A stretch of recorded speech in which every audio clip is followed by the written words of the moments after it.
2019 August 3-ാം തീയതി പുലർച്ചെ കേരളത്തെ നടുക്കിയൊരു വാർത്ത പുറത്തു വന്നു. തിരുവനന്തപുരത്ത് മാധ്യമപ്രവർത്തകൻ കെ.എം. ബഷീർ വാഹന അപകടത്തിൽ മരിച്ചു. പക്ഷേ സാധാരണ ഒരു ആക്സിഡന്റ് വാർത്തയായി തുടങ്ങിയ സംഭവം പിന്നീട് കേരള രാഷ്ട്രീയത്തെയും ഭരണ സംവിധാനത്തെയും കുലുക്കിയ വലിയ വിവാദമായി മാറി. കാരണം അപകടത്തിൽ ഉൾപ്പെട്ടത് ഒരു സാധാരണ വ്യക്തിയല്ലായിരുന്നു. അന്നത്തെ യുവ IAS ഉദ്യോഗസ്ഥനായ ശ്രീറാം വെങ്കിട്ടറായിരുന്നു കേസിലെ പ്രതി. സിറാജ് ദിനപത്രത്തിന്റെ തിരുവനന്തപുരം ബ്യൂറോ ചീഫായിരുന്ന കെ.എം. ബഷീർ രാത്രി ഡ്യൂട്ടി കഴിഞ്ഞ് വീട്ടിലേക്ക് മടങ്ങുന്നതിന്റെ ഇടയിലാണ് അപകടം സംഭവിക്കുന്നത്. മ്യൂസിയം പബ്ലിക് ഓഫീസ് റോഡിൽ അമിത വേഗത്തിലെത്തിയ കാർ ബഷീറിന്റെ ഇരുചക്ര വാഹനത്തിൽ ഇടിച്ചു കയറുകയായിരുന്നു. സംഭവ സ്ഥലത്ത് തന്നെ ബഷീർ മരണപ്പെട്ടു. അപകടത്തിന് പിന്നാലെ തന്നെ നാട്ടുകാരും മാധ്യമ പ്രവർത്തകരും ഒരു ചോദ്യം ഉയർത്തി: കാർ ഓടിച്ചിരുന്നത് ആരാണ്?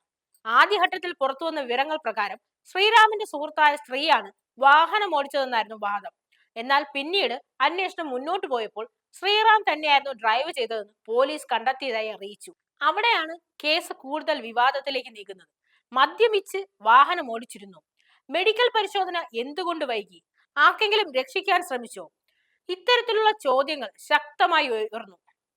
സംഭവത്തിന് ശേഷം ശ്രീറാമിനെ ഉടൻ മെഡിക്കൽ പരിശോധനയ്ക്ക് വിധേയനാക്കിയില്ലെന്ന് ആരോപണം വലിയ പ്രതിഷേധത്തിനിടയാക്കി. തെളിവുകൾ നഷ്ടപ്പെടാൻ ഇത് കാരണമായെന്നായിരുന്നു വിമർശനം. മാധ്യമ സംഘടനകൾ തെരുവിലിറങ്ങി. ബഷീറിന് നീതി വേണം എന്ന മുദ്രാവാക്യം സംസ്ഥാനമെങ്ങും മുഴങ്ങി.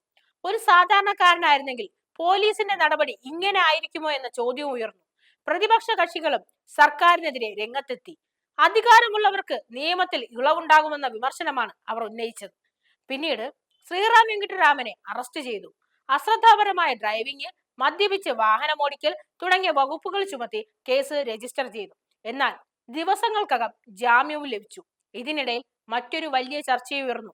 ഗുരുതരമായ ആരോപണങ്ങൾ നേരിടുന്ന ഒരു ഉദ്യോഗസ്ഥനെ വീണ്ടും സർവീസിൽ പ്രവേശിപ്പിക്കണോ എന്നത്. ശ്രീറാം പിന്നീട് വിവിധ പദവികളിൽ നിയമിതനായപ്പോൾ പ്രതിഷേധം വീണ്ടും ശക്തമായി. പ്രത്യേകിച്ച് ആലപ്പുഴ ജില്ലാ കളക്ടറായി നിയമിതനായ സമയത്ത് മാധ്യമ പ്രവർത്തക സംഘടനകൾ കടുത്ത എതിർപ്പ് രേഖപ്പെടുത്തി. ഒരു കേസ് ഒരു അപകട കേസായി മാത്രം നിൽക്കാതെ കേരളത്തിലെ ഭരണ സംവിധാനവും രാഷ്ട്രീയ സ്വാധീനവും നിയമത്തിന്റെ സമത്വവും ചർച്ചയായ ഒരു വിഷയമായി മാറി. ഇന്നും ബഷീർ കേസ് എന്ന് പറയുമ്പോൾ പലരും ഓർക്കുന്നത് ഒരു അപകടമല്ല, നിയമത്തിന്റെ മുന്നിൽ എല്ലാവരും ഒരുപോലെയാണോ എന്ന വലിയ ചോദ്യമാണ്.